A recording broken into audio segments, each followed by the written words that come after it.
केंद्र सरकार द्वारा लागू किए गए किसान कानून के विरोध में लगातार प्रदर्शनों का दौर जारी है। इसी कड़ी में राहुल प्रियंका गांधी सेना ने किसानों का साथ देते हुए इस कानून को किसान विरोधी करार दिया और महामहिम राष्ट्रपति के नाम कलेक्ट्रेट में ज्ञापन सौंपकर इस कानून को वापस लेने की मांग उठाई।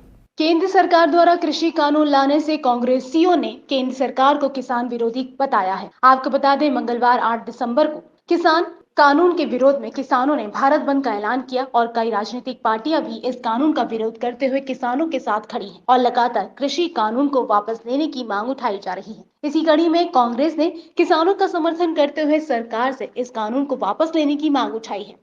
देखिए, केंद्र में जब मोदी जी की सरकार नहीं थी तो उन्होंने इस देश के किसानों से वायदा किया था कि अगर देश में भारतीय जनता पार्टी की सरकार बनती है तो हम किसानों की आय को दोगुना करेंगे। लेकिन नरेंद्र मोदी जी ने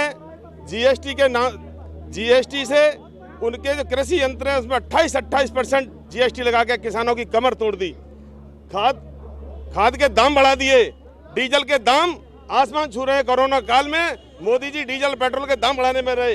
अभी कुछ दिन पहले ही उन्होंने डीजल के दाम फिर बढ़ा दिए, गैस के दाम बढ़ा दिए, किसान की कमर तोड़ कर रख दी है। और उसके ऊपर अडानी अंबानी के इशारे पर इस देश में वो काला कानून लाया गया जिससे किसानों को अडानी अंबानी का गुलाम बनाया जा सके। कांग्रेस पार्टी उनके किसानों के साथ कंधे से कंधा मिलाकर लाठी गोली खाने के लिए तैयार रहेगी और सड़क से संसद तक लड़ाई लड़ने का अपना काम करेगी, लेकिन इस काले कानून को वापस करा के रहेगी।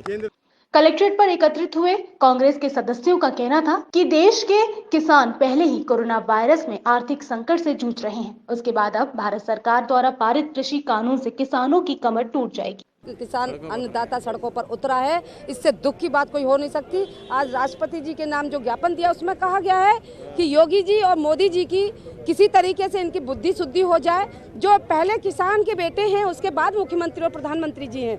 आज आप देख लीजिए कि अगर किसान की कोई आवाज उठा रहा है तो पुलिस प्रशासन भी इतना हिटलरशाही दिखा रही कि हमको भी अभी नजरबंद कर लिया गया। घर में जैसे तैसे बच के आए और सारे कार्यकर्ता मेरे जिले के आज नजरबंद किए हुए हैं। कितनों की आप आवाज दबाएंगे? कांग्रेस पार्टी किसानों की आवाज बन चुकी है, सड़कों पर उतर चुकी है। कलेक्ट्रेट पर ज्ञापन देने एकत्रित हुए कांग्रेस के कार्यकर्ताओं का कहना था, इस कानून में कई खामियां हैं और बिना किसानों का विचार करे केंद्र सरकार ने इस कानून को पारित किया है जो सरासर गलत है और किसान विरोधी है। वहीं इनका कहना था कि सरकार को एमएसपी की गारंटी भी लेनी चाहिए।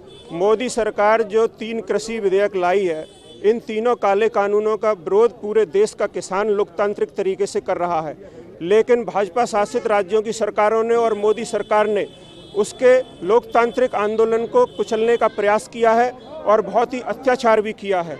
इसलिए ये जगजाहिर हो चुका है कि ये सरकार लोकतंत्र का चीरहरण करने में और संविधान का अपहरण करने में रोजाना व्यस्त है और अंबानी अडानी जैसे उद्योगपतियों के हाथों इस देश को बेचने में लगी हुई है। बेरोजगार नौजवान कहा रहा है, उसको लाठियां बरसाती है उस पर जब वो अपने लिए जॉब मांगने जाता है, और किसान अगर आंदोलन करता है तो उसको आतंकवादी और खालिस्तानी बताती है। ये हिंदुओं की असली दुश्मन सरकार यही है। तो वहीं विपक्षी दलों ने सरकार पर आरोप लगाते हुए कहा है कि भाजपा सरकार दमनकारी सरकार है और वह लगातार किसानों का शोषण कर रही है। चुनावों से पहले भाजपा कुछ बातें करती और उसके बाद अपने वादों पर खरी नहीं उतरती, जिसका खामियाजा उसको आगे आने वाले चुनावों में भुगतना पड़ सकता है। देखिए, उत्तर प्रदेश सरकार हो या केंद्रीय सरकार हो, ये किसान विरोधी सरकार है। इनका आम जनता से कोई लेना देना नहीं है। ये बराबर ये चाहते हैं कि आम जनता परेशान रहे, किसी रूप से भी परेशान रखेंगे, चाहे वो जीएसटी का माध्यम हो, नोटबंदी हो, डीजल पेट्रोल हो। 80 रुपये डीजल और 90 रुपये पेट्रोल बिक रहा है, 667 रुपये गैस कनेक्शन बिक रहा है। उस समय क्या था, अब 300 रुपये का गैस कनेक्शन था तो स्मृति ईरानी ढोल बजाते हुए जाती थी। आज क्या हो गया है? सो गई हैं। आज बाबा रामदेव सो गए हैं, बाबा अन्ना हजारे सो गए हैं। मैं आपकी इस संदेह को विराम देना चाहती हूँ जो कहते हैं कि आप किसान नहीं हैं। किसानों के बारे में, आप किसानी के बारे में क्या जानते हैं? मैं खुद किसान की बेटी हूँ, कांग्रेसी विचारधारा से हूँ और हमारी खुद अपनी खेती है बिहार में, अरवल जिला, जहानाबाद डिस्ट्रिक्ट में। सर, ये जो एमएसपी की गारंटी मांग रहे हैं उसको क्यों नहीं शामिल किया जा रहा है? मानती हूँ मंडी एपीएमसी जो मंडियां हैं उसमें विसंगतियां हैं, उसको दूर करने के बजाय आप एक पैरेलल निजी मंडी स्थापित करना चाहते हैं। क्यों? क्या सर, संसद में भी बहुत सारी विसंगतियां हैं, क्या आप एक पैरेलल संसद निजी प्राइवेट संस्था स्थापित कर सकते हैं, नहीं तो फिर मंडियों किसानों के साथ ये क्यों?